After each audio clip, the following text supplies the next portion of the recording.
mas eu acho que dá para trazer algumas questões nessa questão da decadência espiritual, e aí eu vou entrar nas questões que a gente vê hoje em dia, né? Então, assim, tanta gente terceirizando a sua mediunidade, o seu processo de aprendizado, que é individual, tá? Eu acredito sim que a comunidade de médios de Umbanda devem aprender no terreiro. Agora, a questão de espiritualidade, eu acho que é individual. Cada um tem que buscar o seu autoconhecimento, né? Entender a sua espiritualidade, entender os seus guias, entender a sua mediunidade, porque a gente tem que entender de uma vez por todas que ninguém é igual a ninguém. Né? Nem o espírito é igual ao outro, trabalha na mesma linha, tem o mesmo nome, mas não é igual. E não existe o médio igual ao outro. Não tem isso. Por quê?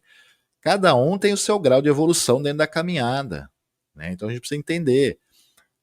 Outras coisas que a gente vê também, que é a decadência. Se a gente percebe também, eu acho muito complicado, às vezes, muito sacerdote sem postura, né? Que tem um linguajar aí chulo, falando um monte de coisa, né? Ao mesmo tempo que fala em nome de Deus, fala em amarração, fala em adoçamento, em destruição. A gente vê um crescimento muito grande do abandono das pessoas, das religiões, um número grande de ateus, né? E grande parte disso são dirigentes, são sacerdotes que perderam o propósito da religião, que é o religar a Deus, ao Ser Supremo, ao Criador do universo e de todas as coisas. A gente fala sempre isso, dá a impressão que é repetitivo, mas é proposital, né? A gente vê muita coisa fora do contexto, a gente, por exemplo, vou voltar em casos que a gente está aí no dia a dia, tem um médium que diz que incorpora Deus, Jesus, incorpora demônio, agora diz que é a reencarnação do Kardec. E aí vem outro canal que o cara trabalha com o pai Alien, Preto Velho Alien, e aí você vê pessoas de nome aí famosos aí que acreditando nisso também, falando, realmente no terreiro, quando tem trabalhos que aparecem esses seres.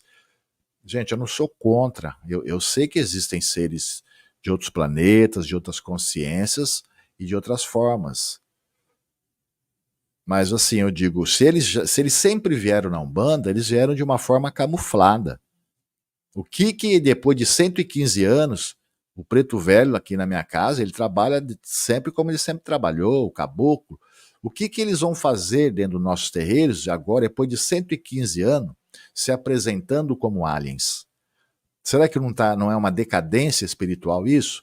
Porque a partir do momento que você começa a denegrir, desconstruir uma religião que já tem um fundamento, uma filosofia, um propósito, você acaba fazendo que ela chegue em decadência.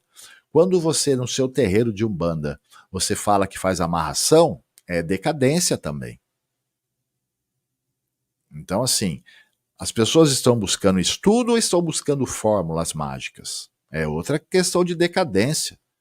Né? Então é mais fácil eu pegar receitinha de bolo na internet para resolver a minha vida, coisa que não vai acontecer. Não vai acontecer.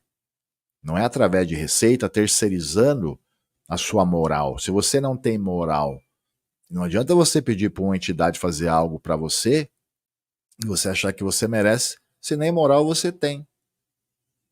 Então, assim, essas questões a gente precisa pensar como é que está a nossa espiritualidade hoje. Médiuns, a maioria hoje que a gente percebe, despreparados. Muitos médiuns falando de Umbanda, muitos médiuns se vestindo como umbandistas, mas não tem mediunidade nenhuma.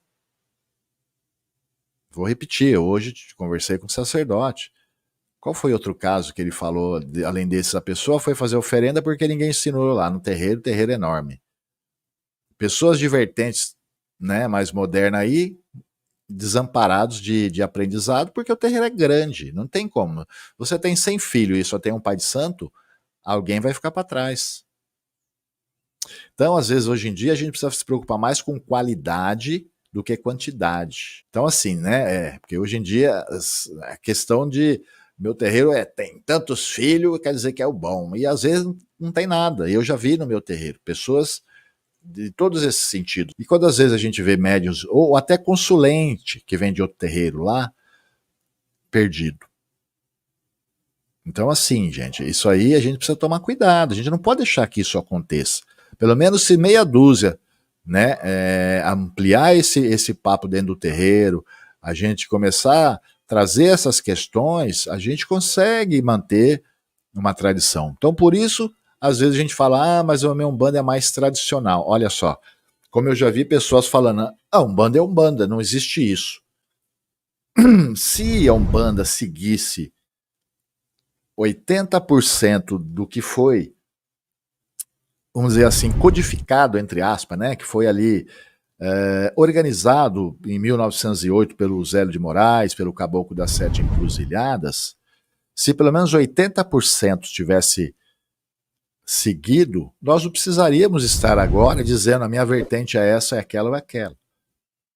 Não estou dizendo que não deva ter, que não se evoluiu, eu não estou criticando ninguém, eu estou dizendo que quando a gente tem que afirmar que a Umbanda minha é A, não é a B ou não é a C, é porque estão descaracterizando cada vez mais a Umbanda. Né? Eu costumo dizer isso, é decadência também. Então, se querem trazer seres de outras existências, de outras consciências, iluminadíssimos, por que não abrir uma outra filosofia de estudo, de trabalho? Então a gente tem que tomar cuidado com isso. O que a gente pode acrescentar dentro da Umbanda e o que a gente não pode. Eu já falei isso, não tem nada contra ninguém, gente. Mesmo porque eu fico no meu terreiro aqui pequenininho, dentro da minha casa, tá tudo certo, eu não vou para terreiro de ninguém. Agora, eu não posso africanizar a Umbanda, kardecizar a Umbanda, né? E nem posso também modernizar. Porque o preto velho, ele continua o mesmo. É a mesma, como é que a gente fala? É o mesmo estereótipo, né? O sincretismo, o preto velho, o caboclo, o marinheiro, o Exu. Então, assim, eles carregam há 115 anos esta roupagem.